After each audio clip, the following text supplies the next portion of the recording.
सावन सोमवार व्रत कथा। सोमवार का व्रत चैत्र, वैशाख, श्रावण, मार्गशीर्ष, कार्तिक मास में आरंभ किया जाता है। साधारणतः श्रावण मास में सोमवार व्रत आरंभ करना चाहिए। व्रत रखने वाले स्त्री पुरुष को चाहिए कि सोमवार को प्रातःकाल काले तिल का तेल लगाकर स्नान करे, विधिपूर्वक शिवजी का पूजन करे। मम क्षेम स्थैर्य विजयारोग्यैश्वर्यावृद्धयर्थ सोमव्रतम करिष्ये से संकल्प करके शिव पूजन करे। ओ त्रीम नमो दशभुजाय त्रिनेत्राय पंचवदनाय शूलिने श्वेत वृषभारुआय सर्वोभरण भूषिताय ओम विहार्धस्थाय नमस्ते सर्वभूत्ये से ध्यान करे, अथवा नमः शिवाय से शिवजी का, नमः शिवाय से उमा पार्वती जी का षोडशोपचार पूजन करे। इन्हीं मंत्रों का शक्त्यानुसार जप और हवन करे। सोमवार के व्रत को 16 सोमवार तक करे, फिर उद्यापन करे। इस व्रत के प्रभाव से सभी प्रकार के सुखों की प्राप्ति होती है। सोमवार का व्रत साधारणतया दिन के तीसरे पहर तक होता है। व्रत में फलाहार या पारायण का कोई खास नियम नहीं है, किंतु यह आवश्यक है कि केवल एक ही समय भोजन करना चाहिए। सोमवार के व्रत में भगवान शंकर तथा पार्वती जी का पूजन करना चाहिए। सोमवार के व्रत 3 प्रकार के हैं: साधारण प्रति सोमवार, सौम्य प्रदोष और 16 सोमवार। पूजा विधि तीनों की एक जैसी है। शिव पूजन के पश्चात कथा सुननी चाहिए। सोमवार, प्रदोष व्रत तथा 16 सोमवार तीनों की कथा अलग अलग है, जो आगे लिखी गई है। सोमवार व्रत कथा प्रारंभ। एक नगर में एक बहुत धनवान साहूकार रहता था। उसके घर में धन की कमी नहीं थी, परंतु वह बहुत दुखी था क्योंकि उसके कोई पुत्र नहीं था। वह इसी चिंता में दिन रात दुखी रहता था। पुत्र की कामना के लिए वह प्रत्येक सोमवार शिवजी का व्रत और पूजन किया करता था तथा सायंकाल मंदिर जाकर शिवजी के सामने दीपक जलाया करता था।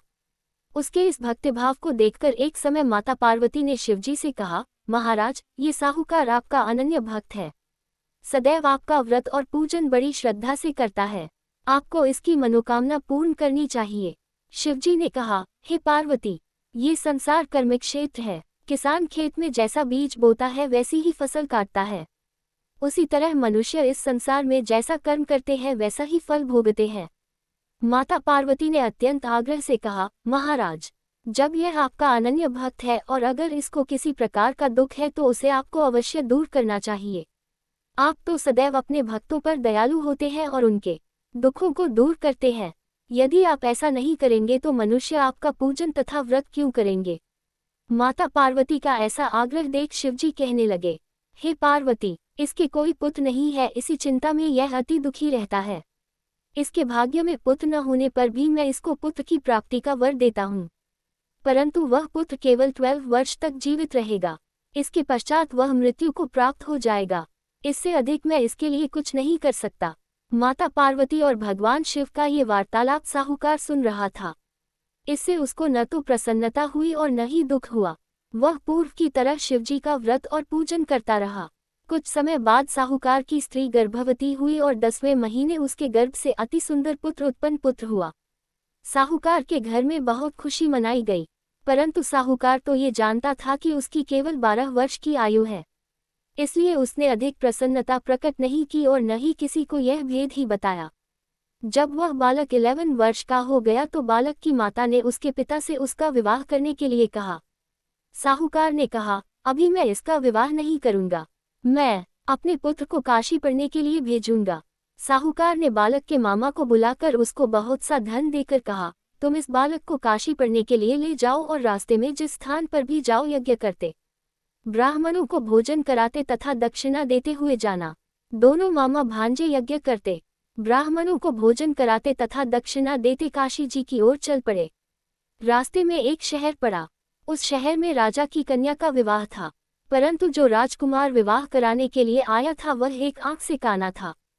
उसके पिता राजा को इस बात की बड़ी चिंता थी कि कहीं राजकुमार को देख राजकुमारी तथा उसके माता पिता विवाह में किसी प्रकार की अड़चन पैदा न कर दे।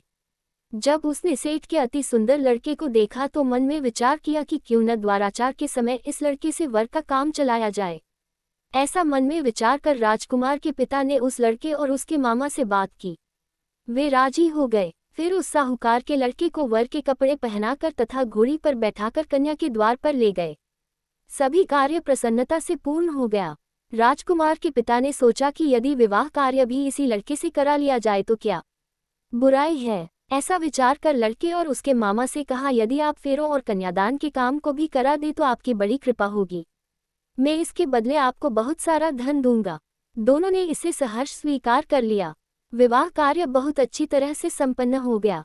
सेठ का पुत्र जिस समय जाने लगा तो उसने राजकुमारी की चुंदरी के पल्ले पर लिख दिया, तेरा विवाह मेरे साथ हुआ, परंतु जिस राजकुमार के साथ तुमको भेजेंगे वही एक आंख से काना है।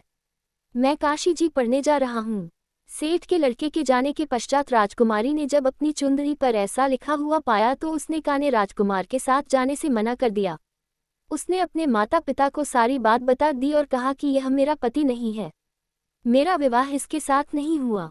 जिसके साथ मेरा विवाह हुआ है वह तो काशी पढ़ने गया है। राजकुमारी के माता पिता ने अपनी कन्या को विदा नहीं किया और बारात वापस चली गई। उधर सेठ का लड़का और उसका मामा काशी पहुंच गए। वहां जाकर उन्होंने यज्ञ करना और लड़के ने पढ़ना शुरू कर दिया। जब लड़के की आयु 12 साल की हो गई, उस दिन उन्होंने यज्ञ रचा रखा था। लड़के ने अपने मामा से कहा, मामा जी आज मेरी तबीयत कुछ ठीक नहीं है। मामा ने कहा, अंदर जाकर सो जाओ। लड़का अंदर जाकर सो गया और थोड़ी देर में उसके प्राण निकल गए। जब उसके मामा ने आकर देखा कि उसका भांजा मृत पड़ा है तो उसको बड़ा दुख हुआ। उसने सोचा कि अगर मैं अभी रोना पीटना मचा दूंगा तो यज्ञ का कार्य अधूरा रह जाएगा। अतः उसने जल्दी से यज्ञ का कार्य समाप्त करवाकर ब्राह्मणों के जाने के बाद रोना पीटना शुरू कर दिया। संयोगवश उसी समय शिव पार्वती उधर से जा रहे थे। जब उन्होंने जोर जोर से रोने की आवाज सुनी तो पार्वती जी कहने लगी, महाराज कोई दुखिया रो रहा है, इसके कष्ट को दूर कीजिए। जब शिव पार्वती वहां पहुंचे तो उन्होंने पाया कि वहां एक लड़का मृत पड़ा था। माता पार्वती कहने लगी, महाराज ये तो उसी सेठ का लड़का है जो आपके वरदान से उत्पन्न हुआ था। शिवजी ने कहा, हे पार्वती इसकी आयु इतनी ही थी, वह ये भोग चुका। तब पार्वती जी ने कहा, हे महाराजा इस बालक को और आयु दो, नहीं तो इसके माता पिता तड़प तड़प कर मर जाएंगे। माता पार्वती के बार बार आग्रह करने पर शिवजी ने उसको जीवन का वरदान दिया। शिवजी की कृपा से वह लड़का जीवित हो गया। शिवजी और पार्वती कैलाश पर्वत को चले गए। शिक्षा पूर्ण होने पर वह लड़का और उसका मामा उसी प्रकार यज्ञ करते, ब्राह्मणों को भोजन कराते तथा दक्षिणा देते अपने घर की ओर चल पड़े। रास्ते में उसी शहर में आए जहां उस लड़के का वहां की राजकुमारी से विवाह हुआ था। वहां आकर उन्होंने यज्ञ आरंभ कर दिया। उस लड़के के श्वसुर वहां के राजा ने उसको पहचान लिया और महल में ले जाकर उसकी बहुत आवभगत की। बहुत से दास दासियों सहित आदरपूर्वक अपनी राजकुमारी और जमाई को विदा किया।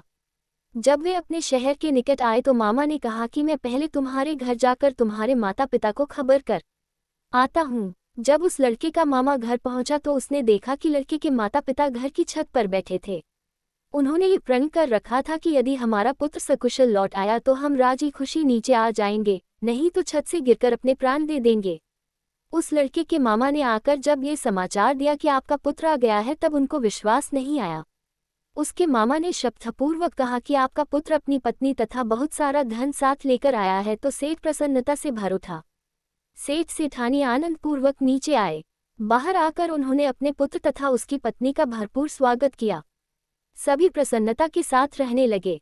जो कोई सोमवार के व्रत को धारण करता है अथवा इस कथा को पढ़ता या सुनता है उसके सब दुख दूर होकर उसकी समस्त मनोकामनाएं पूर्ण होती हैं तथा इस लोक में नाना प्रकार के सुख भोग कर अंत में सदाशिव के लोक को प्राप्त होता है। हर हर महादेव। पार्वती पत्ये हर हर महादेव। वीडियो देखने के लिए आपका बहुत बहुत धन्यवाद। अगर आपको ये वीडियो पसंद आया तो लाइक करें, कमेंट करके बताएं कि आपको क्या अच्छा लगा और ऐसे ही और वीडियो देखने के लिए चैनल को सब्सक्राइब करना न भूलें।